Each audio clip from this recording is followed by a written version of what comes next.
वालेकुम अस्सलाम वरहमतुल्लाहि वबरकातुह। अल्लाह रब्बुल आलमीन खैर वाफियत में रखे, हलाल व हराम का ख्याल रखने की तौफीक अता फरमाए। सवाल वाक़अतन बड़ा ही अहम है कि आजकल बैंकों की तरफ से सूदखोरी आम करने का एक रिवाज है। एडवर्टाइजिंग पे एडवर्टाइजिंग है कि 2 लाख जमा करो, 2 लाख फिक्स डिपॉजिट करो और 5 साल में 4 लाख ले जाओ। तो इसका क्या हुक्म है?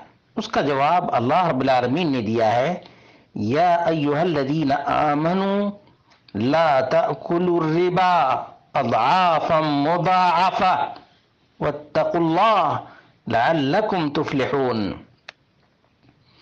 ईमान वालों,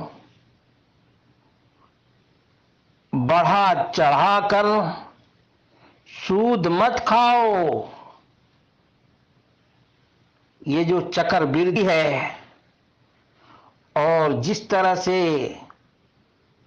इंटरेस्ट के नाम पर सूद बनिया लोग खिलाने का रिवाज आम कर रहे हैं, अल्लाह रब्बुल आलमीन ने मोमिनों को सूदखोरी से मना किया है।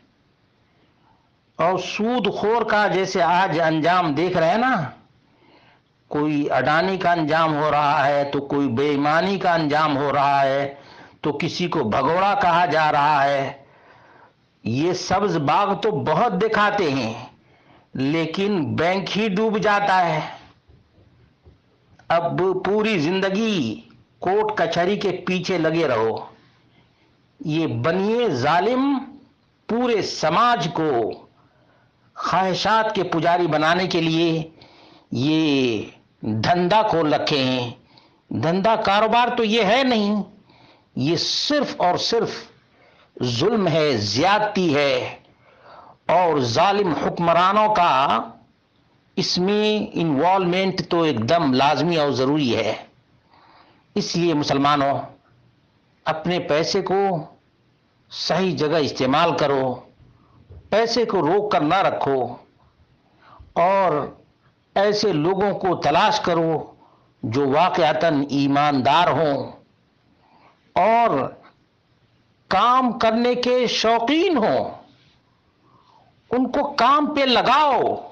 तुम्हारे पास पैसे हैं मत रखो, बल्कि उन पैसों को कारोबार में लगाओ।